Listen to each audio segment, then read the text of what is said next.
donde introduce como criterio Hola, ¿se Sí, te escucha? escuchamos. Sí, sí, sí, perfecto. Bueno, yo no los estoy viendo para nada, pero por lo menos sé que me escuchan.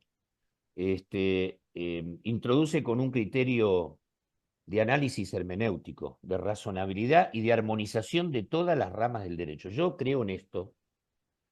Entonces, lo que se me ocurrió que podía hacer, describiendo un poco estos dos títulos, armonizar y darles visiones distintas, porque yo obviamente estoy escuchando todas las críticas que van mereciendo cada uno de los títulos, y ver y hacer ver que hay distintas ópticas, que para poder congeniar y para poder eh, obtener algún resultado positivo de lo que significa esta ley, que es muy grande, armonizar, métodos hermenéuticos de interpretación del derecho, o sea, ir armonizando. Yo lo voy a ir viendo y lo voy a ir poniendo de resalto en cada una de las partes. ¿Por qué? Porque vamos a ver primero lo que yo llamo el blanqueo, lo que llamo regularización. Bueno, en realidad el título cuarto yo le pongo regularización del empleo no registrado, le pone promoción. Yo creo que es una regularización, ahora lo vamos a ver. Y en cada parte que vamos a ir destacando, yo voy haciendo apuntes, observaciones fundamentalmente, y también visiones contrapuestas, depende de la óptica que tenga cada intérprete, pero yo las quiero poner de resalto para que podamos pensar, porque a partir de el pensamiento es lo que surge la luz. Así que yo lo estoy tratando de un punto de vista, como digo, ecuménico. Sí, ecuménico significa religioso, no, en este caso ecuménico del derecho. Así que un poco voy a transitar estos parámetros y obviamente hacer las detenciones correspondientes en cuanto haya un impacto importante en materia laboral y de seguridad social, que las hay, obviamente. Y algunas obviamente no las vemos todavía. Importante, falta mucho por reglamentar. Tenemos muy poca reglamentación, no solamente en estos dos títulos, estas materias laborales y seguridad social y tributarias, también acá hay mucho tributario, sino que también en otros títulos. Falta mucho reglamentar, incluso reglamentar de autoridades de aplicación. Piensen que aquí tenemos solamente un decreto reglamentario, algunos otros parciales, y tenemos muy pocas resoluciones de hoy ARCA, que es la continuadora de la Administración Federal de Ingresos Públicos. Así que un poco esto para alertarles qué es lo que vamos a estar viendo. Bien. Bueno, primero vamos a transitar el título cuarto, que es, yo le llamo blanqueo laboral. ¿Por qué? Porque hice una historia, acabo de escribir y digamos, de haber sido honrado por Héctor Guisado y Liliana Literio para hacer un capítulo en el libro que ayer se presentó aquí en la asociación, y precisamente se me consignó el capítulo que tiene que ver con la regularización, con el blanqueo laboral, y que voy a seguir un poco esas pautas que yo estuve estableciendo y que escribí en ese capítulo. Aquí tenemos la ley pura, título cuarto, decreto 847, y una resolución. Esta es de la FIP. Cuando es ARCA le pongo ARCA. Acá todavía existía la FIP, la 5577, así que esto es lo que vamos a ver, las normas que vamos a ver.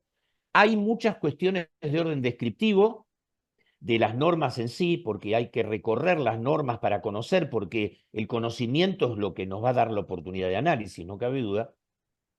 Y algunas cuestiones también eminentemente prácticas, porque por ejemplo en este caso, el blanqueo laboral, muchas personas pueden estar interesadas en decir, bueno, ¿cómo hago? ¿Cómo llevo a la práctica este mecanismo de blanqueo o de regularización? Así que también hay aspectos prácticos.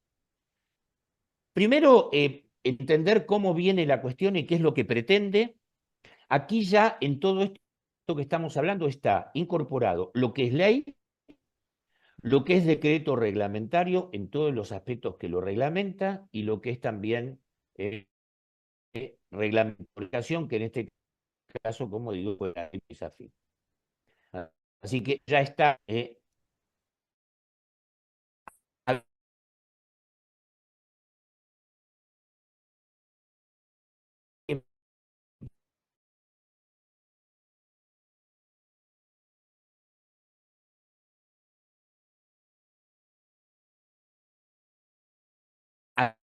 ver. Ahí A entró ver, Hernán de nuevo, pero ahí está.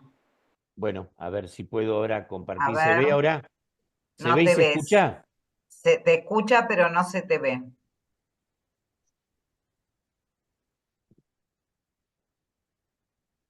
Le solicita permita. A ver, ahí se te Espera un ve. minuto. Espera un minuto. Ahí se, Espera un ahí minuto, espera estamos un minuto. arreglando. Ahí se está solucionando.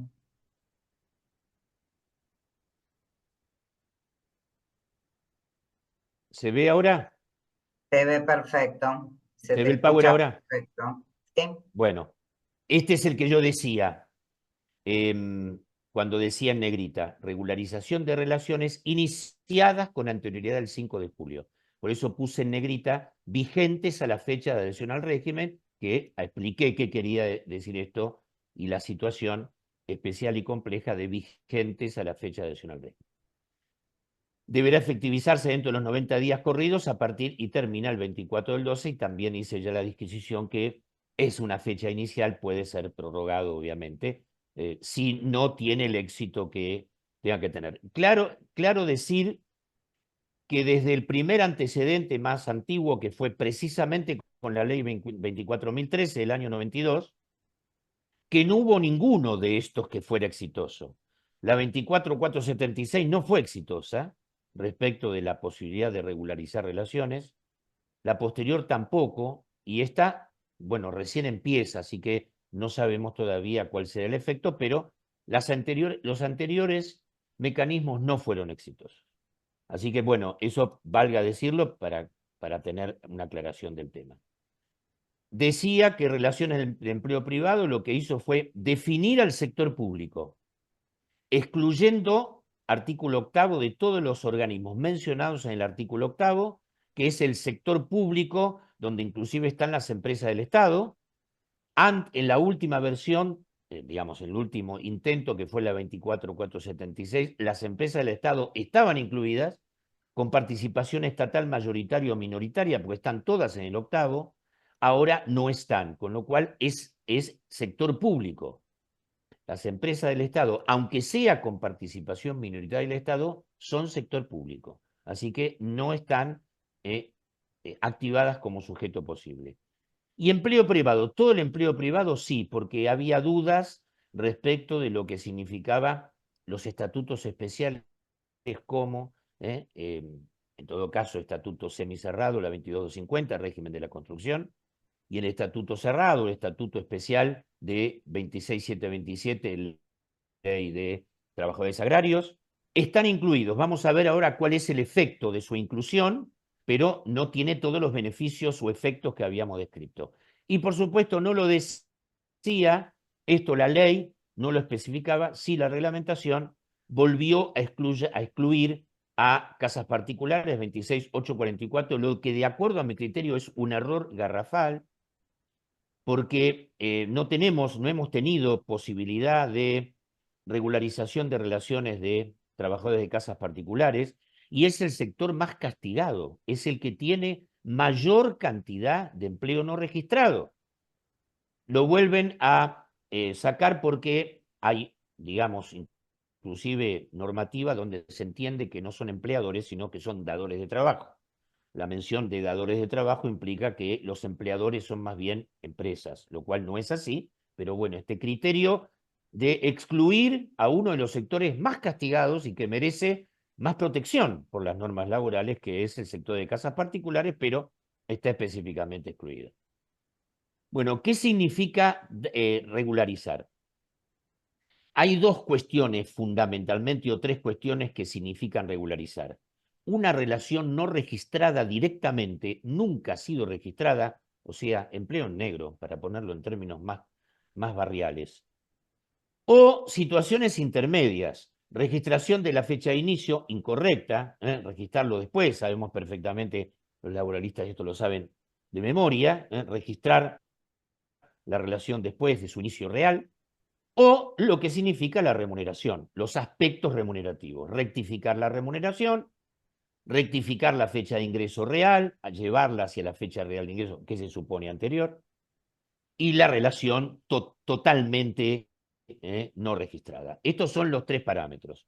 Importante entonces para diferenciar qué no es regularización. Y lo preguntan mucho. Si, por ejemplo, yo tengo una determinación de deuda que tiene que ver con la utilización incorrecta de las contribuciones patronales, por ejemplo, donde yo tomé una alícuota contributiva menor y me hicieron un ajuste. ¿Eso es regularizar? No, eso no es regularizar. Eso es un ajuste de carácter tributario. Con lo cual, ¿dónde entran? ¿Quedan huérfanas? No. Entra por el régimen de regularización de la 27743, que es el régimen tributario de regularización. Muy importante. Regularizar una relación es esto, blanquear. Por eso le llamamos blanqueo, aunque la palabra es fea, por oposición a negreo, digamos, ¿no? Pero es una regularización de relaciones ocultas, parcialmente registradas o incorrectamente registradas. Esto es importantísimo. No entran situaciones de ajuste que tengan que ver con diferencias, por ejemplo, en la utilización de las alícuotas. ¿Cómo se hace? Bueno, a través, ya está esto en la práctica. ¿Cómo se hace en la práctica? Bueno, a través de los códigos de los anexos que nos ha provisto la 5577, que están ahí. Importante acá lo que hace la reglamentación de diferenciar sujetos empleadores. No son todo lo mismo. Hay algunos que están más beneficiados. Aquellos que son micro y pequeñas empresas y entidades sin fines de lucro, y las otras que son las medianas, de acuerdo a la definición de la autoridad de aplicación, tramos 1 y 2. Esto de micro, pequeñas, medianas, tramo 1 y 2, es un mecanismo de clasificación de un organismo dependiente del Ministerio de Economía que se llama Secretaría de Emprendedores y la Pequeña y Mediana Empresa. Esa autoridad de aplicación determina qué es ser pyme, distinto a lo que es, por ejemplo, el artículo 83 de la 26, de la 23, bueno, no me olvidé el nombre, de la ley de pymes.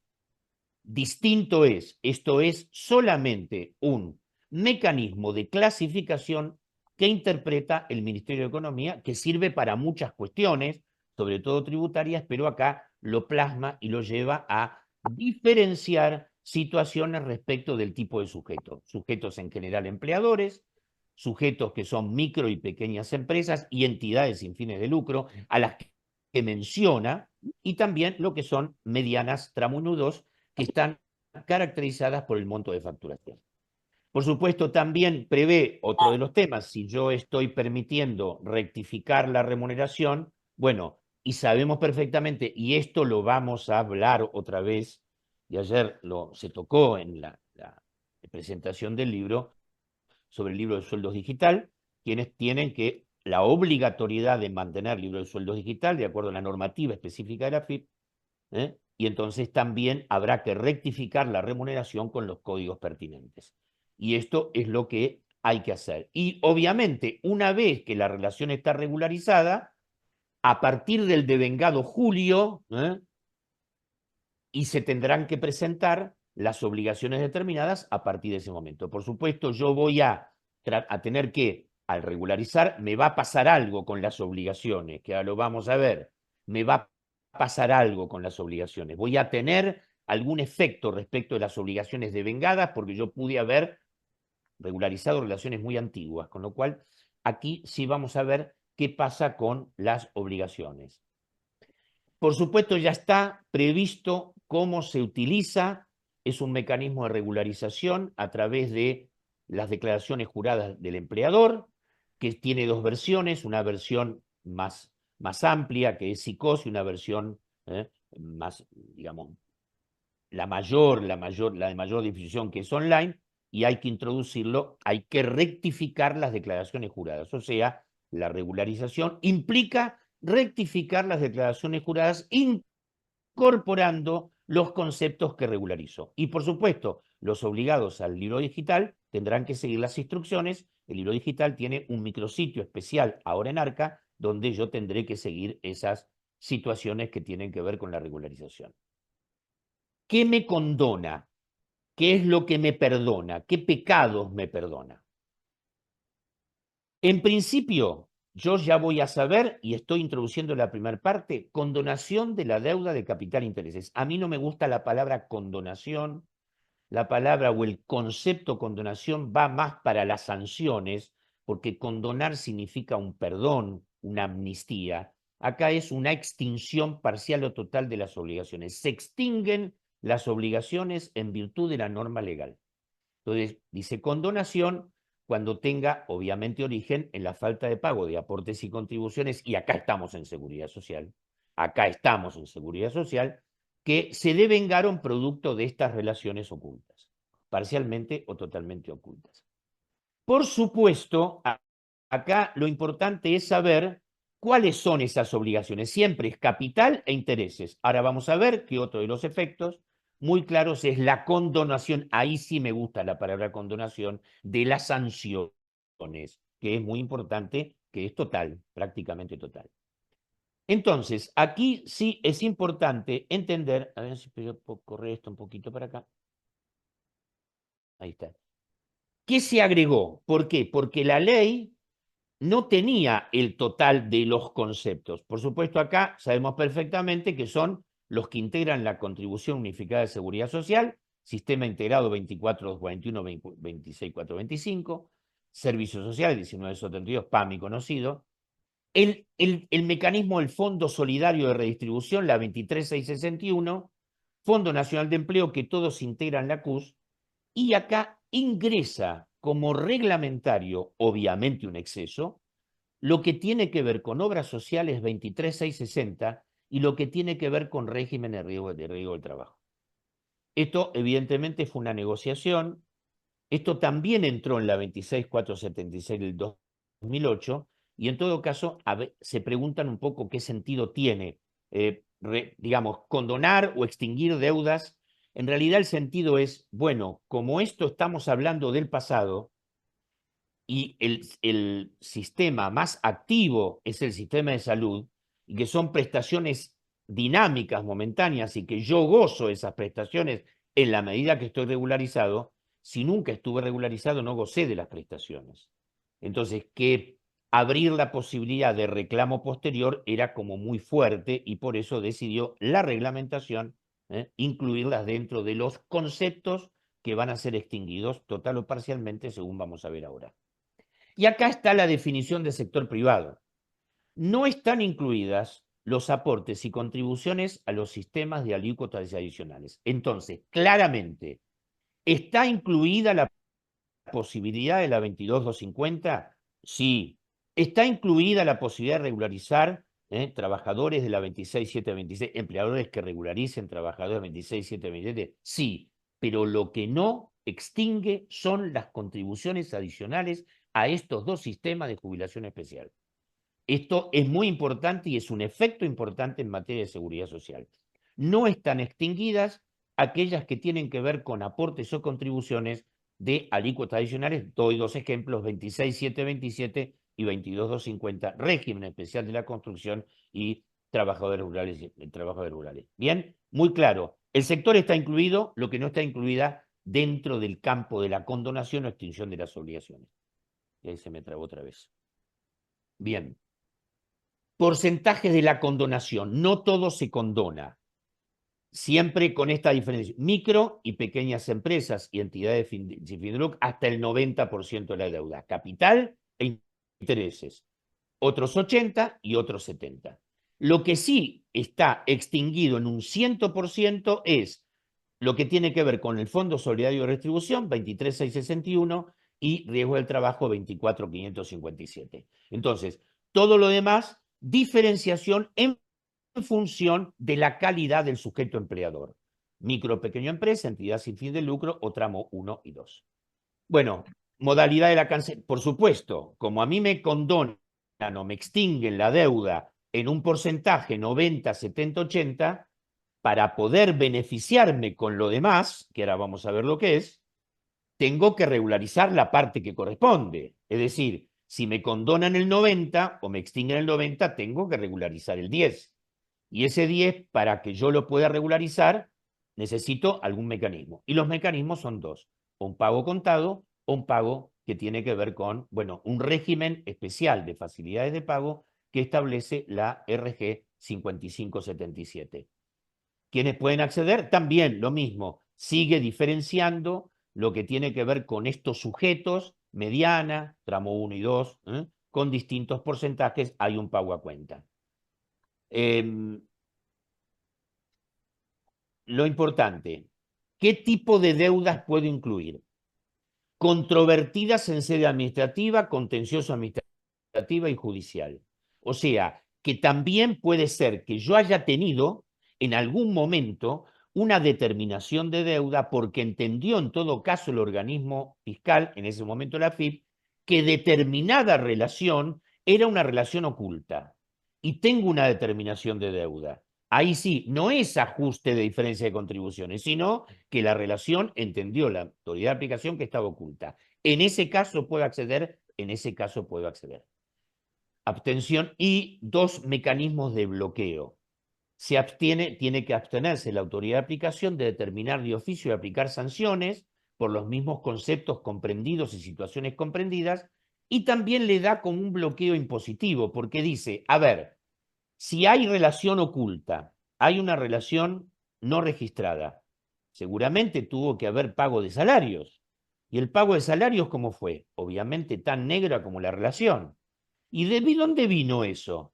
Vino de la evasión, obviamente, evasión tributaria, evasión impositiva. Entonces, como lo que no quiere generar es disparar un mecanismo positivo, entonces también hace como un bloqueo para que se abstenga la autoridad de aplicación de determinar cuestiones impositivas. Condonación de sanciones total. Total condonación de sanciones, de todas las sanciones de carácter laboral y carácter de seguridad social, y también las posibilidades de sanciones o ley penal tributaria, 27430 ahora, o 26769 anterior. Así que también condonación total de sanciones. Y del punto de vista de lo que significa lo específicamente previsional, siempre el problema estuvo, bueno, si yo regularizo una persona, el empleador se ve favorecido producto de la extinción de las obligaciones o la extinción importante de las obligaciones, y se ve favorecido por la condonación de sanciones, por esas relaciones regularizadas. ¿Y qué pasa con los trabajadores? ¿Se les reconoce esos periodos de servicio? Bueno, parcialmente. El periodo incluido en la regularización para el trabajador será considerado como tiempo de servicio. Acá la reglamentación mejoró porque la ley decía hasta 60 meses, con lo cual 60 meses era, en todo caso, si la persona tenía más de 60 meses, le perjudicaba el cálculo. Pero así todo el cálculo está objetado, porque dice, se reconoce condición de aportante regular a los efectos del residuo transitorio por invalidez o la pensión por fallecimiento, el tiempo de servicio para acceder a las prestaciones por desempleo y el acceso a la PBU. Con lo cual, estas personas regularizadas, por esos periodos que fueron regularizados, van a tener, en principio, digo en principio porque de repente falta reglamentar, solo acceso a la PBU y no van a tener acceso a PC y PAP. Y obviamente, si tuvieron muchos años en la relación dependiente y sus últimos 10 años, por ejemplo, son cálculo, evidentemente se está perjudicando a las personas que se las regulariza a través de este método. Entonces, en principio, hay una suerte de perdón muy amplio, una amnistía muy amplia en sentido condenatorio a los efectos de sanciones para el empleador, extinción de las deudas, obviamente no va a haber ingreso a los subsistemas de seguridad social con esto, sino una porción sola, y una situación de mucho desmedro respecto de la parte regularizada de los trabajadores que van a acceder solamente a algunas prestaciones, condición de aportante regular a los efectos del transitorio por invalidez, 24.013, y solamente acceso a la PBU. Así que estos son los efectos en materia de lo que significa el tema de blanqueo. Si quieren, hacemos preguntas de este tema, y lo cerramos, si hay alguna duda de esto, así empezamos con el título quinto. Si quieren, conversamos un poco sobre esto, alguna pregunta que tengan, para sacar, digamos, de espejo esta situación y empezar con lo que es la modernización laboral o reforma laboral, como quieran llamarle. ¿Hay alguna pregunta de este tema? Si hay alguna pregunta, la quieren hacer por el chat, serán bienvenidos. Bueno, parece que no. Me parece que no. Bueno, No. vamos entonces a la modernización laboral o reforma laboral, que está siendo objeto de muchísimas dudas, muchísimas reflexiones y muchísimas críticas. Yo esto lo voy así a poner, no en un sentido crítico, sino descriptivo, y voy a hacer como una reflexión sobre las distintas ópticas que yo estoy escuchando y que estoy recogiendo de la doctrina. Y yo empiezo por uno de los temas realmente conflictivos, que son los artículos 99 y 100, con las particularidades que esto tiene. El artículo 99 deroga determinados artículos de la Ley de Empleo 24.013, Ley Modificatoria de 24.013 y de la Ley de Contrato de Trabajo, la 25.345, que es la Ley Antievasión, así se llamó, y modificó artículos importantes de la Ley de Contrato de Trabajo, 26.727, que es régimen de trabajo horario, y 26.844. Yo le puse indemnizaciones y sanciones. Está muy discutido qué es indemnizatorio y qué es sancionatorio, pero por lo menos yo quiero hacer una diferencia de literalidad para empezar a aclarar cuestiones que tienen que ver con la discusión de fondo que tiene esto. Todos los artículos que se derogan del 8 al 15 y 120 inciso A de la 24.013, también está la 25.323, pero en el artículo 100, por eso hablamos de estos. Se los llama indemnizaciones o agravamiento indemnizatorio. Con lo cual ahí, en principio, la naturaleza es indemnizatoria. Pero cuando vamos a los artículos que reforma la ley 25.345, que se llamó ley antievasión, habla de sanciones.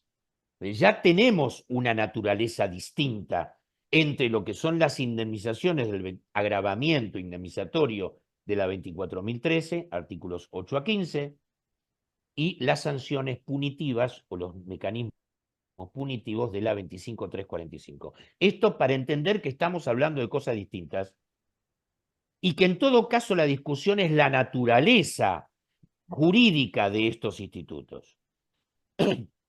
A ver, yo he escuchado muchas teorías, pero me gusta buscar el medio en esto.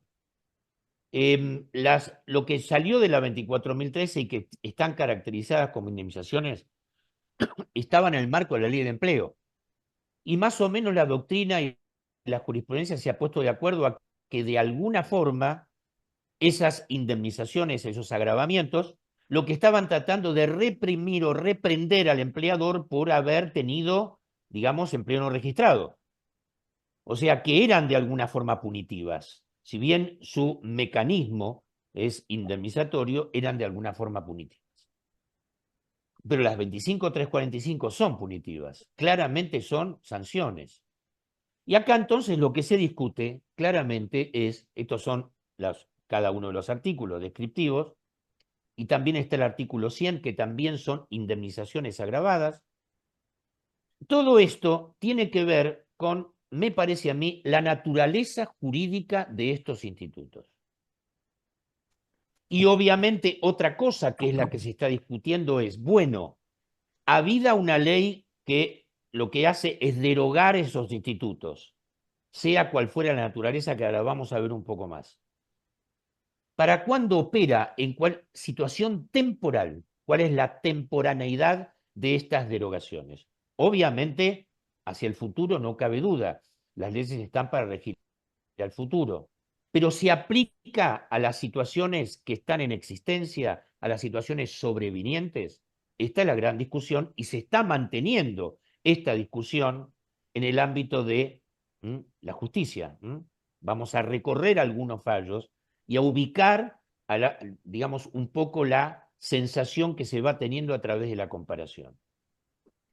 Algunos fallos, sobre todo el interior, han entendido que se aplica, ahora vamos a ver el tema de la naturaleza, que se aplica a las situaciones sobrevinientes, o sea, que se aplica el artículo 7º, que la derogación obviamente implica hacia el futuro, pero que diferencia situaciones agotadas con la otra ley y situaciones que están sobrevinientes, y aquí aplican estos fallos el artículo 7º del Código Civil y Comercial para establecer las situaciones que tienen que ver con, bueno, obviamente la posibilidad de aplicarlos a las causas que están en trámite. Por supuesto, en cada uno de los casos es distinta la situación. Porque una cosa es los artículos 1 y 2 de la 25.323, que dice que son indemnizaciones, del artículo 80, que la ley decía 25.345, que era sanciones. Entonces, es distinta la naturaleza. Y ahí vamos a desembocar en la naturaleza. ¿En qué se habla con la naturaleza? Por supuesto, hay criterios diferentes, inclusive en el interior, caso Correa-Breyer, con un criterio diferente, consideró que la situación jurídica está agotada cuando los actos que la constituyen se han realizado y sus efectos se han producido, o con lo cual, en contraposición a los primeros que vimos. Pero acá aparece, en el medio de toda esta cuestión, y analizando el 132 bis, que ese claramente es sancionatorio porque lo dice la misma ley, aparece Domínguez Llanina con Vanessa con Muresco, la Corte analizando la situación. Y lo que hace, de acuerdo a mi criterio, es establecer un tema complejo, que es la naturaleza de estas sanciones. Y entiendo yo que la Corte se posiciona en naturaleza penal de estas sanciones. O sea, que todas las sanciones tienen naturaleza penal y entonces, en todo caso, se le aplican los principios del derecho penal. Como por ejemplo la proporcionalidad, porque acá lo que hace la Corte es hablar de proporcionalidad entre la sanción y su finalidad de previsión o punición. O sea, entra en la naturaleza de esto, del 132 bis, que ya la ley había dicho que eran punitivas, y si hay proporcionalidad en la aplicación. Este fallo de Corte ha creado un tema conceptual complejo. Porque entonces, ¿qué estamos hablando? En general de sanciones que tienen naturaleza penal, para la Corte por lo menos el 132 la tiene. Estamos hablando en general de puniciones que en todo caso son represivas y no resarcitorias, que en todo caso no tienen que ver con el patrimonio, sino que tienen que ver con la conducta, están sancionando conductas. Esto es lo que introduce la Corte muy claramente para discutir, porque por supuesto ya está discutido.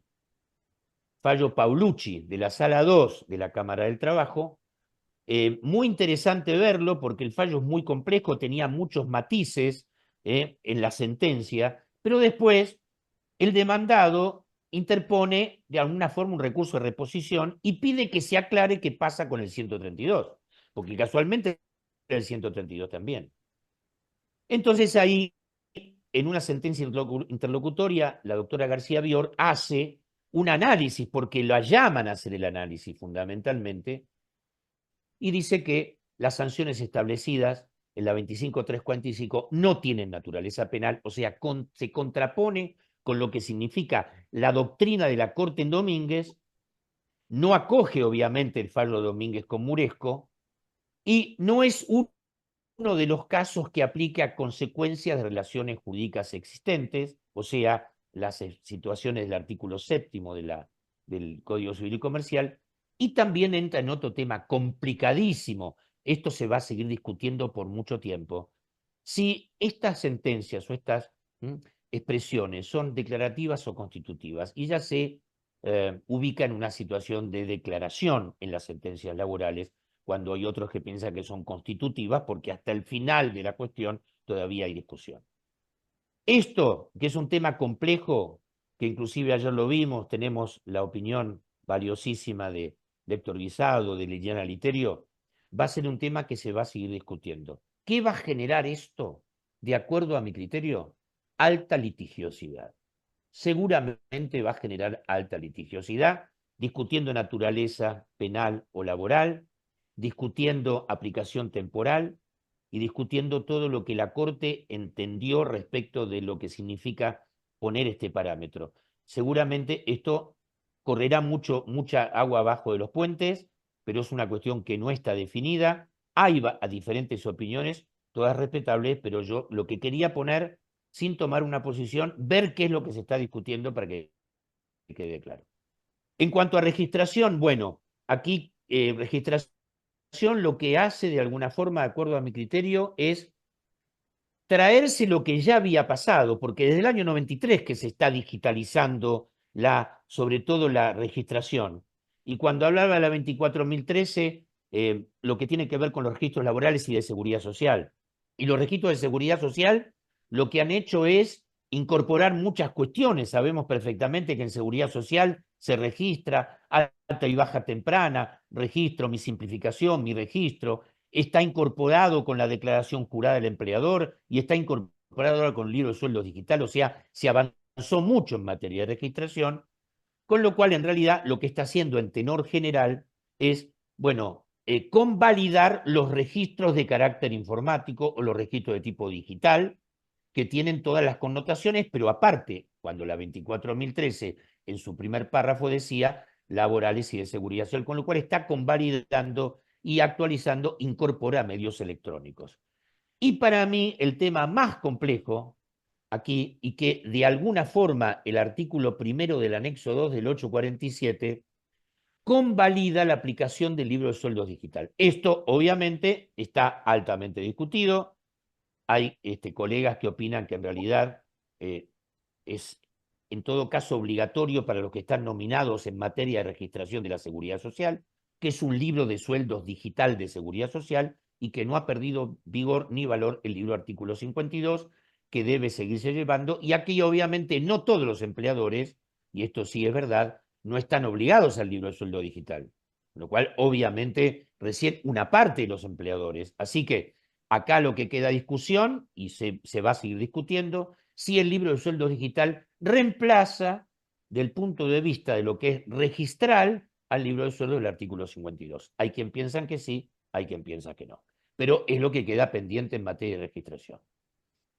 Uno de los temas que mucho ruido va a traer, Liliana dice que este inciso D, el de las contrataciones de obras y servicios excluidas de la normativa laboral, es absolutamente, digamos, ella lo calificó como que no tenía ningún sentido ponerlo porque desde siempre las relaciones del derecho civil están en todo caso opuestas o en visión distinta que la del derecho laboral.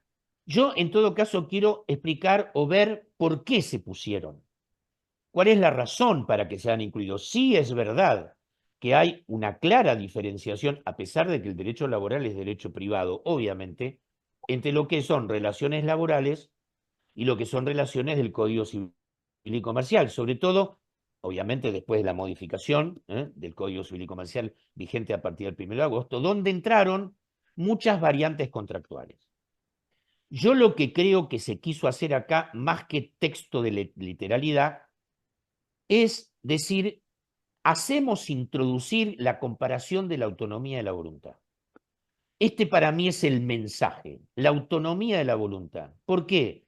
Y porque, por supuesto, la ley de contrato de trabajo, antes de estas modificaciones, tenía muchas zonas, y esto se conecta con el 23, la presunción del 23, de lo que significa, en todo caso, la situación de que las prestaciones de servicio, locaciones o prestaciones son del derecho laboral puro.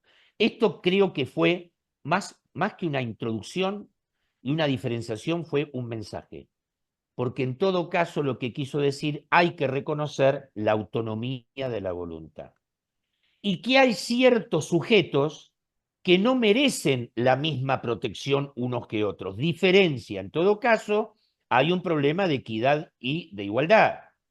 Hay algunos que pueden elegir la forma de vincularse, y si yo elijo la forma de vincularme, no tienen por qué decirme que yo estoy sujeto a otra normativa que la que yo quiero elegir. Yo creo que el objetivo acá es un objetivo más filosófico que jurídico, para decir, existe la posibilidad de que una persona, a través de su propio discernimiento, intención y libertad, elija la forma de contratación. Con lo cual se sabe que hay, obviamente, contrataciones en el marco del derecho civil y comercial. Para mí, este es el objetivo. No es técnicamente normativo, es más filosófico que otra cosa. Así por lo menos lo veo yo. Será discutible, pero por lo menos lo veo. Y esto se conecta, obviamente, con el 23. Con el 23 que vuelve a decir lo mismo. Es decir, si yo elegí una contratación en el marco del derecho civil y comercial, y está bien, y es un contrato, ojo, en la medida que sea una relación normal y que yo la haya elegido y que esté en el marco de la normalidad. Por supuesto, siempre va a quedar la presunción en contra. Pero acá lo que trata es de aclarar y unirse a este concepto de introducción del inciso D. Entonces, obviamente no podía decir otra cosa que rescatar lo mismo que decía el inciso D. Si están introduciendo la autonomía de la contratación en ciertas relaciones, obviamente hay que reconocer también la modificación del 23. ¿Por qué creo yo que llegó esto acá? Lo saben todos los laboralistas, hubo muchísima discusión, por ejemplo, sobre la aplicación del 23 a las profesiones universitarias, ha llegado a la Corte, en el caso Cariotti, todos estos que tienen que ver con profesiones universitarias. Estaba discutido. Esto estaba discutido. Estaba en la jurisprudencia ciertas relaciones de autonomía que en todo caso se las quería dotar de autonomía. Está discutido, seguirá siendo discutido, y no quiere decir de ninguna forma, y en esto coincido con Liliana y con Héctor, que no se va a acabar la discusión porque la ley de contrato de trabajo sigue siendo las mismas cosas. Y las relaciones que sean irregulares seguirán siendo irregulares. Con lo cual habrá otra discusión, se planteará otra discusión y se verá en todo caso si los contratos son válidos, legítimos, o se correrá el velo a partir de la primacía de la realidad o la realidad económica, como se llama en materia tributaria. Pero bueno, quedó. Lo que a mí me llama la atención, en todo caso, es que esto no haya merecido ninguna reglamentación. Esto quedó así, solamente algún poquito que tiene que ver con la independencia de la cantidad de recibos, pero no entró en la situación, digamos, jurídica central. Así que un poco este tema. Contratistas intermediarios es otro tema discutido. En realidad aquí yo creo que lo más importante es haber desplazado de alguna forma Vázquez con Telefónica. Me parece que ahí estuvo la cuestión, que en todo caso lo que se pensó en generar solidaridad pura o mecanismo de solidaridad pura dentro del bloque de solidaridad, porque se deroga la vinculación directa, sobre todo en materia registral.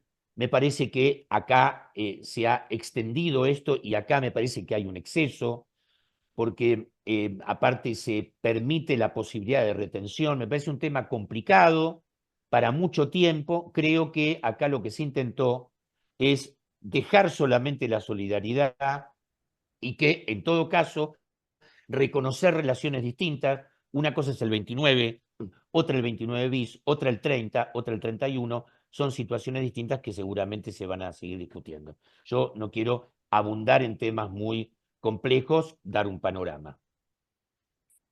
Periodo de prueba. Periodo de prueba, bueno, lo que se intentó acá es fundamentalmente extender ciertos plazos. Me parece que hay plazos que tienen que ver con excesos en los plazos. Parece que se extendió demasiado el plazo. Y lo que sí ha dejado la reglamentación, que también me parece que se ha excedido en materia reglamentaria, lo que tiene que ver con la aplicación temporal. Porque lo que dice es que las nuevas pautas del periodo de prueba son para aplicación relaciones iniciadas a partir de la vigencia, y obviamente aquí está lo mismo. Si estamos ante situaciones preexistentes, y estamos ante el artículo 7º también, la contemplación de la relación que está iniciando y que está terminando después de la vigencia, y acá lo que dice cáusticamente que las nuevas pautas del periodo de prueba, fundamentalmente en lo que hace a la significancia de los nuevos plazos, opera solamente para el futuro, con lo cual cuarta en forma absoluta la posibilidad de extensión retroactivamente. Pero por supuesto, como decía ayer Héctor, y en esto comparto, no tiene nada que ver con todo lo que es el andamiaje, el periodo de prueba, siguen existiendo las indemnizaciones, lo mismo, las comunicaciones, esto no ha cambiado nada, sino que fundamentalmente ha instrumentado un mecanismo distinto y ha diferenciado lo que puede ser pequeños emprendimientos, MIPYMES, pequeñas porque son hasta 5 trabajadores. Acá lo ubica en trabajadores, no lo ubica en los montos que vimos de acuerdo a lo que estaba establecido por la autoridad de aplicación de montos por la Secretaría de Pymes, sino que lo establece por cantidad de trabajadores. Empieza de 6 a 100, piensen que hasta 100 trabajadores son pymes, en todo caso tramo 2, y hasta 5 trabajadores que son, obviamente, pequeños emprendimientos, se llaman MIPYMES o micropymes. Lo estableció en función de trabajadores y no de cantidad de facturación. Protección de la maternidad no me voy a referir fundamentalmente porque creo que acá mejoró un poco la situación. En realidad reconoció cosas que se estaban dando en la práctica, falta una tonelada de reglamentación en normas más de seguridad social. Aquí es un tema muy de seguridad social que todavía obviamente falta reglamentar, así que esto lo vamos a dejar para otro momento. Bueno, esto es otro tema complicadísimo. Acá hay unas diferencias muy grandes en lo que significa injuria. Yo creo que aquí también hay un error de concepto bastante importante. Y coincido que las figuras que se han elegido para establecer una justa causa, una acción directa, son figuras que son delictivas o cuasi delictivas, que es muy difícil demostrar una situación de injuria a partir de un delito. Obviamente un delito siempre es una injuria, pero igual hay que demostrarlo. Esto realmente va a causar muchos problemas. Definir la injuria a partir de situaciones de carácter directo o indirecto que pueden constituir un delito, un cuasi delito, es muy complejo. Lo que quiso hacer es, de alguna forma, resolver un tema que está en la piel de toda la gente, en donde obviamente hay acciones directas que son muy complejas. No creo que esto tenga una trayectoria muy firme, y lo que más me llama la atención, mucho me llama la atención, es que no ha recibido una sola letra de reglamentación. Una sola letra de reglamentación, cuando por allá, cuando estábamos especulando, y esto lo sabe Liliana y Héctor, cuando estábamos diciendo, tenemos que largar el libro, esperamos la reglamentación, sale el viernes, y decíamos, en realidad esto está parado porque están reglamentando el tema de la justa causa. Bueno, nada, justa causa cero. Reglamentaron todo lo demás y la justa causa quedó sin reglamentar. Entonces, quedó en el mismo limbo, la misma situación límbica que está en la ley, en el texto de la ley, el 242, agregando estas acciones directas, que en su mayoría son delitos o cuasi delitos, por ponerlo en términos más jurídicos, y que obviamente están generando mucho ruido desde el punto de vista de la doctrina, y bueno, veremos esto cuando llega también a los estrados judiciales. Bueno, agravamiento indemnizatorio, esto parece la contrapartida, mejorar la situación de lo que significa discriminación en materia de indemnización y agravamiento de indemnización cuando hay discriminación, y esto es a favor del trabajador. Y esto me parece que los actos discriminatorios vienen recogiendo la jurisprudencia de actos discriminatorios, y bueno, establece parámetros de discriminación, lo pone en la ley, que está muy bien que esté en la ley, porque esto viene arrastrándose de normas anteriores inconexas y de jurisprudencia, así que me parece que el 245 bis tiene alguna razón de ser y bastante interesante. Y acá llegamos a un tema que, bueno, que este sí que lo reglamentaron, y lo reglamentaron de una forma, digamos, exhaustiva, y crearon figuras de carácter no laboral muy complejas. Bueno, el Fondo Cese Laboral tiene, inclusive recomiendo la lectura de lo que hizo Héctor Guisado en el libro que ayer se presentó respecto de toda la comparación, el derecho comparado. Pero lo cierto es que esto fue recogiendo todos proyectos que venían dándose, proyectos y mini proyectos de Massa, había algunos, de Lustó había otros, de un grupo de diputados radicales, donde lo que querían hacer es, bueno, entrar al concepto de fondo de cese laboral a un poco imagen y semejanza del fondo de cese laboral de la ley 22.250, pero aquí obviamente el tema está en cómo le dan marco. Y el marco es absoluta y totalmente convencional. Dice el 96 que mediante convenio colectivo de trabajo podrán sustituir, el término podrán en materia legislativa significa voluntariedad, no significa obligatoriedad, desde ya. Se puede sustituir la indemnización del 245, ahora vamos a ver que en breve están todas las otras que tienen carácter indemnizatorio global y general, acá hablaba del 245, por un fondo o sistema de cese laboral conforme los parámetros que disponga el Poder Ejecutivo, y el Poder Ejecutivo lo que hizo establecer los parámetros. Y por supuesto, obviamente, lo que está queriendo establecer es las modalidades. Muy importante dentro de las modalidades que ahora vamos a ver, que en el último párrafo del 96 dice, en todos los casos las empresas podrán autoasegurarse el sistema que se defina. ¿Por qué? Porque la reglamentación lo que hizo fue crear sistemas de cese laboral, no uno, sino varios. E inclusive metiéndose en temas de carácter muy complejo, de carácter financiero. Por supuesto, tiene que estar convencionalmente establecido. No puede no ser convencionalmente establecido. Y ahí hay una pregunta que siempre hacen. Digamos que está en la convención colectiva y que la convención colectiva va a recoger los sistemas que aquí vamos a describir.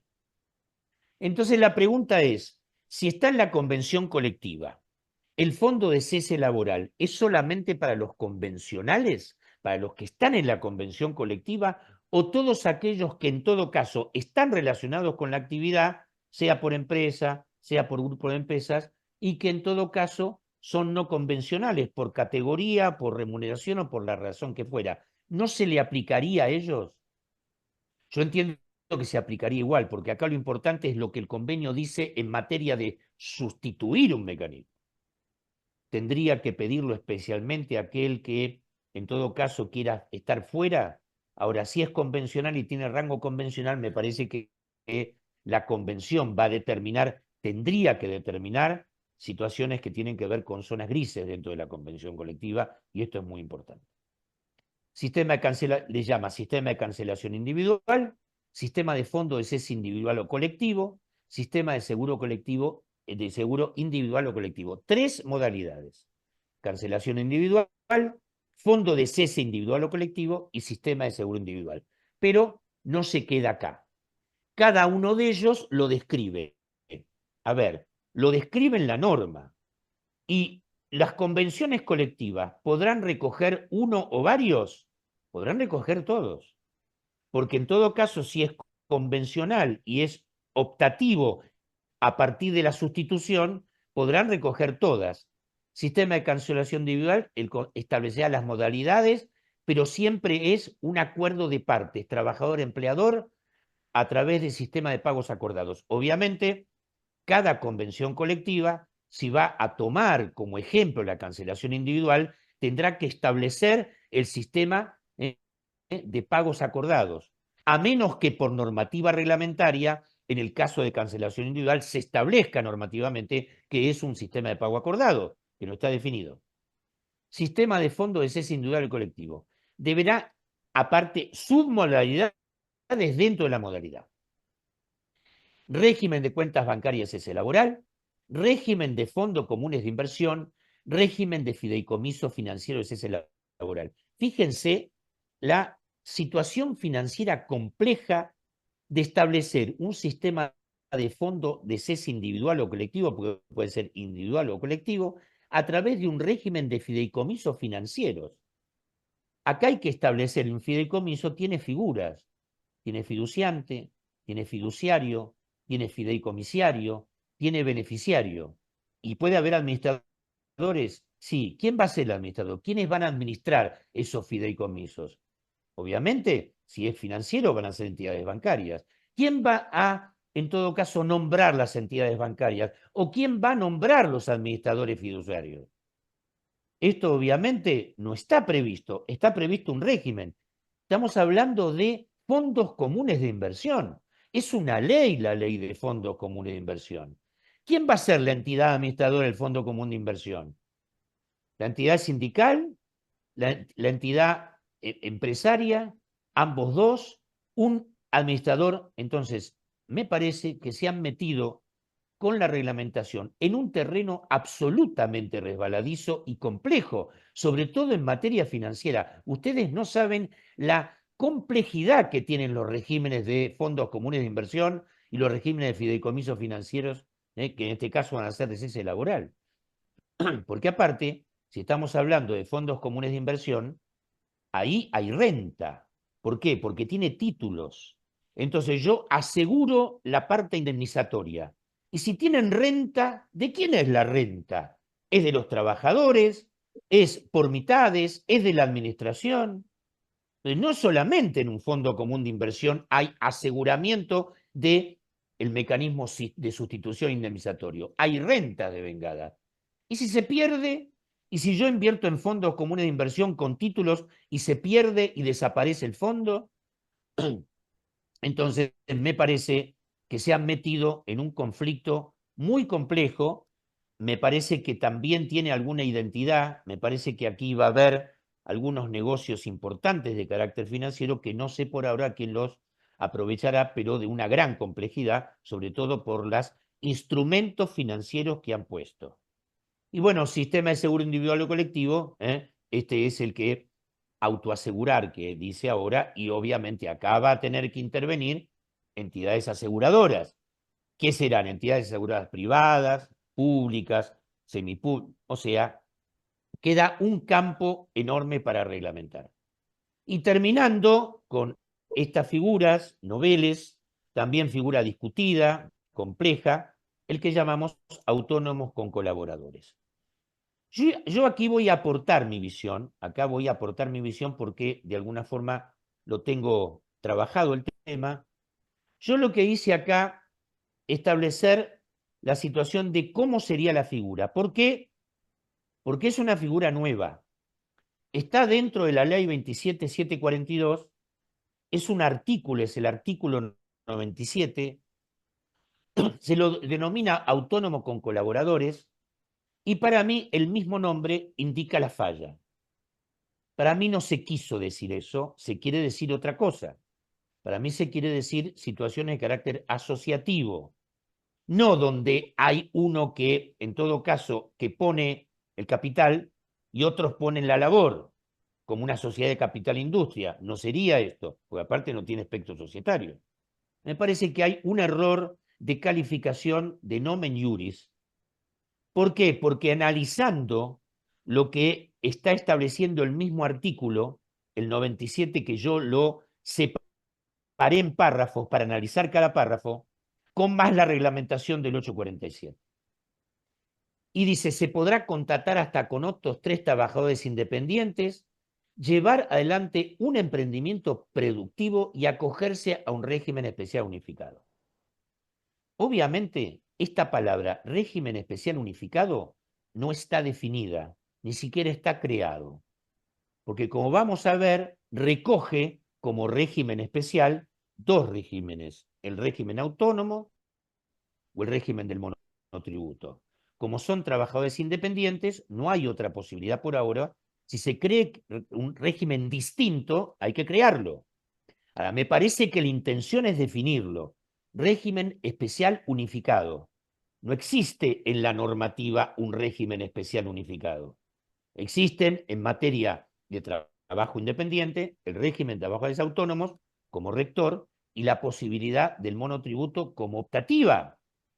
No hay un régimen. Entonces, ese régimen especial unificado no está creado ni por la reglamentación ni por la primera reglamentación que tiene esto, que es de ARCA, ya sí de ARCA, que es la sucesora de la FIP. Dice que se basará en la relación autónoma sin que exista vínculo de dependencia. Obviamente, si estamos hablando de relaciones autónomas de carácter, yo entiendo que quiere decir asociativo, y ahora lo vamos a ver otra vez. Obviamente lo que tiene que ver es que esas relaciones internamente son todas autónomas. Y acá viene una de las primeras identificaciones de lo que no hay que hacer, que está en el tercer párrafo de la misma ley. Y dice, esta es una prohibición, es taxativa la prohibición. Queda prohibido fragmentar o dividir los establecimientos para obtener los beneficios en fraude a la ley. O sea, ya está hablando que cierta figura es fraude a la ley. Fraude a la ley esta o a la ley de contrato de trabajo. Fraude. Se está haciendo un fraude respecto de relaciones. Puede ser fraude esta ley porque yo la estoy utilizando a esta ley fraudulentamente, o en fraude a la ley laboral. Está hablando de fraude. Y obviamente esto se puede tocar necesariamente, la ley de control de trabajo no lo menciona, es el 97, pero son relaciones. ¿Y por qué dice esto? Vamos a suponer, vamos a un ejemplo práctico. ¿Qué es lo que no quiere la ley? Tengo un establecimiento y tengo un sector que se llama sector de contabilidad. Y entonces digo, no, yo me voy a desprender de este sector de contabilidad y como son todos contadores o son todos idóneos, yo los voy a poner aparte, les hago este agrupamiento de hasta 4, los independizo totalmente y me saco de encima el problema del departamento de contabilidad. Esto es lo que prohíbe. Lo que está prohibiendo es esto. ¿Por qué hablo de contabilidad? Por la especificidad de la materia. Pero lo pueden hacer con producción, porque acá habla de emprendimientos productivos. Yo creo que cuando habla de emprendimientos productivos no está diciendo producción de bienes. Me parece que está diciendo más bien producción de servicios. Entonces, más bien está orientado o pensado a servicios y sobre todo a servicios de carácter técnico, de carácter profesional. Me parece que por ahí pasa la cosa y en todo caso la visión pasó por ahí. Concreta prohibición. Esta prohibición, obviamente, es una situación de prueba. Habrá que probar. Será de aplicación cuando la relación es independiente entre las partes, entre ellas mismas, es decir, que se cuente ausente las notas típicas de relación laboral, la dependencia técnica, jurídica y económica, que pueden estar. Si están, ya no es esta figura, es otra figura, se enmascara la figura. Es el fraude que está diciendo el artículo tercero, el párrafo tercero. Y después le introduce otro concepto de prohibición, que es el cuarto párrafo del anexo del 847, que dice, el régimen del 97 no será de aplicación cuando se presuma que una relación de dependencia fue sustituida en relación de dependencia. Sustitución. Cuando yo vengo de una relación laboral, una relación dependiente, o semidependiente u ocultamente dependiente, y la transformo y es un autoblanqueo. Sustituyo una situación a través de una posibilidad que me da la misma ley. Entonces, las dos cosas que no se pueden hacer y que están específicamente dichas en la ley, el tercer párrafo, que es segmentar o dividir establecimientos, logrando una ventaja de este régimen, porque es un régimen totalmente autónomo, ¿eh? O la sustitución de una relación previa. Por eso, cuando la ley, en su texto original, decía nuevo emprendimiento. En este texto se olvidaron de la palabra nuevo. ¿Y quién lo rescató? Lo rescató la reglamentación. La 5599 dice nuevos emprendimientos. Quiere decir que la palabra nuevo indica que no puede haber estas cosas, transformación y sustitución. Ahora, todo esto será juzgado a partir de este mecanismo. Obviamente tiene que ser una contratación entre independientes. ¿Está previendo la norma que sea una contratación del derecho comercial de la ley 19.550? No, de ninguna forma. No es societario este agrupamiento de 4, ponele. Para mí tiene un espectro contractual. Tenemos ejemplos en el Código Civil y Comercial de contratos de colaboración. Hay varios consorcios de cooperación, acuerdos de colaboración. Me parece que pasa por acá la colaboración. ¿Se elegirá una forma contractual? Si se elige una forma contractual, en todo caso se regularán las relaciones entre las partes internamente. Porque, por ejemplo, como ahora lo vamos a ver, está previsto que cada uno de ellos se inscriba independientemente en el registro este que se llama PADIC, con su número de quit. Este agrupamiento no tiene quit, no es un contribuyente. Con lo cual, ¿qué va a tener que hacer? Si comercian con otro, cada uno tendrá que emitir la factura correspondiente por el servicio transado. Con lo cual, en este agrupamiento de 4 va a haber 4 que facturan. O podrán hacer entre ellos, si hacen un contrato o un agrupamiento de colaboración, determinar quién factura en cada ocasión. Este es un campo absolutamente inexplorado y que seguramente va a quedar para la doctrina, para la jurisprudencia y en todo caso para la reglamentación. ¿Pueden ser autónomos o monotributistas? Sí, pueden ser autónomos o monotributistas porque lo dice precisamente, y ahora lo vamos a ver, la remisión al decreto que regula el monotributo, y habla de régimen especial unificado. No existe el régimen especial unificado. Existen dos situaciones absolutamente claras que son el régimen de trabajadores autónomos, con su espectro claro en materia de seguridad social y tributaria, y existe el régimen del monotributo con su clara situación de cuota impositiva y cuota de seguridad social. Queda el vacío del régimen de riesgo del trabajo, que lo dice el régimen unificado, tendía como a también contemplar el accidente de trabajo. Dice que se pueden autoasegurar o que puede haber un seguro especial respecto de lo que significa el tema de accidentes, porque sí, porque pueden ser situaciones de mucho riesgo, mucho riesgo digamos, de accidentología. Entonces, ¿cómo se cubre eso?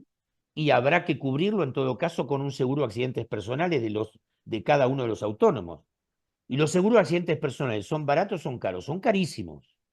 ¿Estará dentro de eso el costo? ¿Habrá alguna reglamentación? ¿Este régimen único, unificado, contemplará esta situación? Toda cosa que queda pendiente, obviamente. Y lo que ha salido, obviamente, es el padrón, cómo anotarme en el padrón. El padrón lo creó la resolución de ARCA 5599, que estuvo publicada el 8 de noviembre, ya existía ARCA.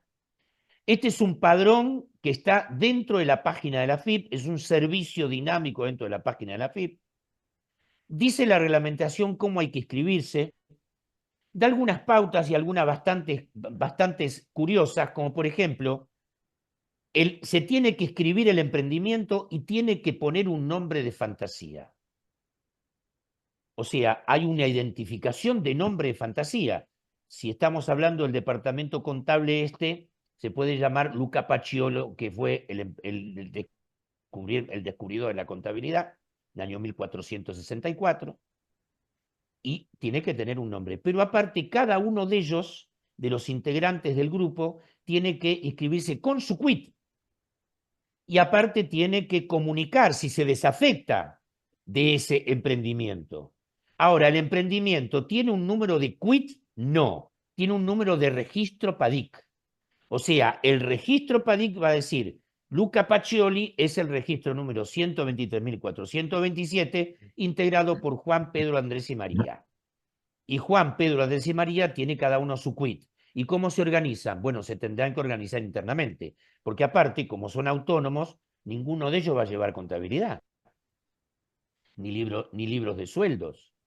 No sé, podrán tener aparte, obviamente no van a poder tener ningún otro tipo de colaboradores más que ellos mismos. Así que estas son todas preguntas que quedan en el aire, existe el registro ya está viviendo, así que obviamente queda todo un campo para investigar.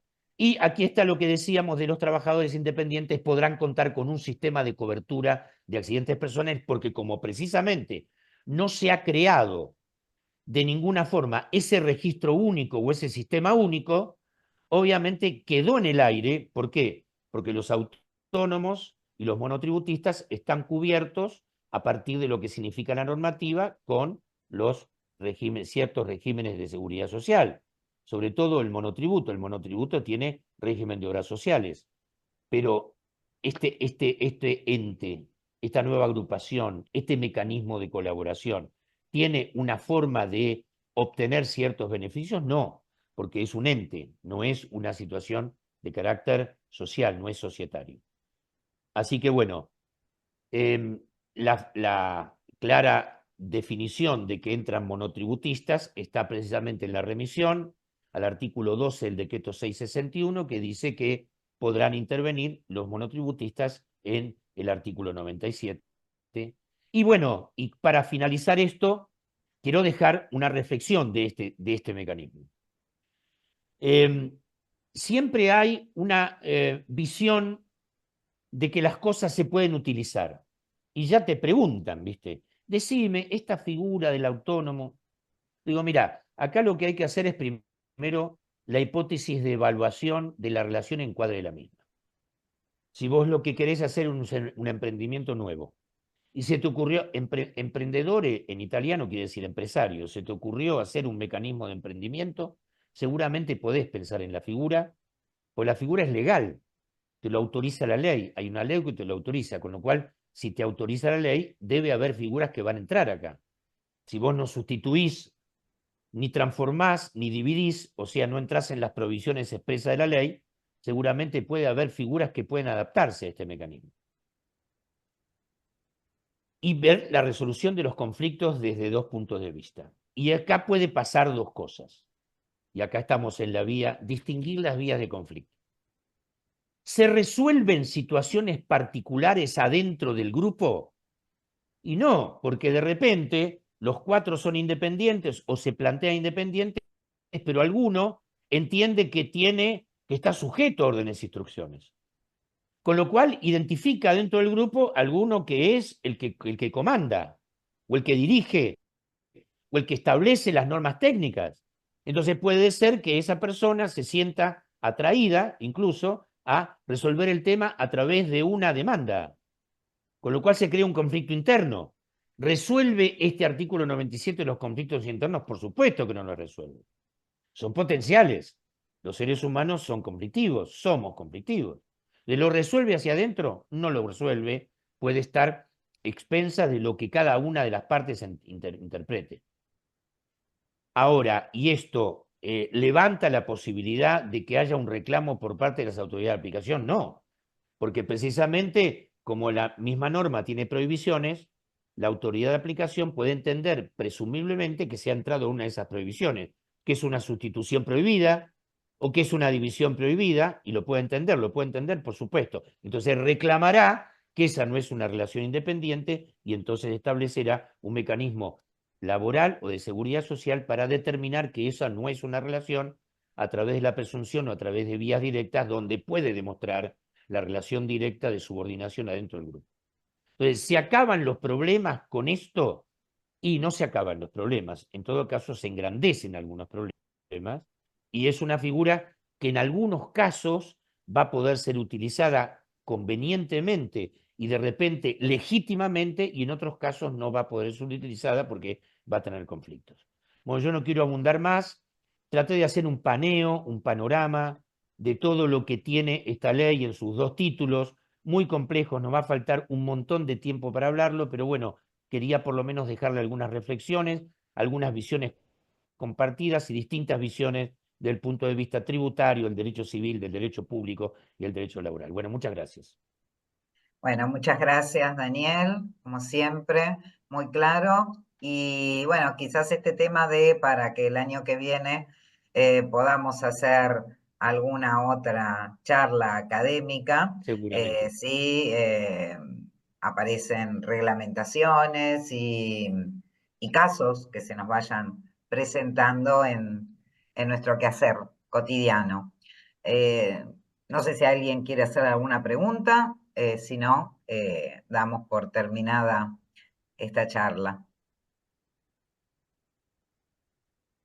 Qué Bueno, serios que están todos. sí, todos muy serios, muy serios. Pedimos disculpas por los problemas técnicos que hemos tenido. No, Victoria, espera que te busco y No, pero te estás libero. muteada. Estás Sí, por muteada. eso, espera que ahí está. A ver, desmuteate, Victoria. Ahí Ahora, está, ahora. ahí está. No, simplemente primero agradecerte mucho, Daniel. Yo lamento que por una cuestión médica pude ingresar un poco más tarde. Yo creo que esta nueva figura va a tener probablemente una gran litigiosidad laboral, no en seguridad social, porque es el No, propio no, Estado el obvio, que le está obvio. proponiendo, pero va a haber criterios muy disímiles de Seguro. qué calificamos como relación laboral o no en el Sí, ámbito del seguro, derecho de la seguro. seguridad social y laboral, lo cual va a traer un conflicto, diríamos, entre las dos ramas Seguro, del seguro, derecho. seguro, De seguro, todos seguro. modos, te agradezco mucho y creo que vamos a necesitar otras clases para refrescar todos estos temas porque van a ser muy complejos. Esto por lo menos es lo que uno con la experiencia está ya visualizando. Bueno, muchas gracias por No, parte de la gracias a ustedes. Comisión de Seguridad Social, ¿no? Gracias. Muchas Bueno, gracias a ustedes. gracias. Hasta luego. Gracias. Bueno, muchísimas gracias. Y bueno, nos veremos en la próxima. Que tengan buenas Gracias. tardes. Buenas tardes. Buenas tardes.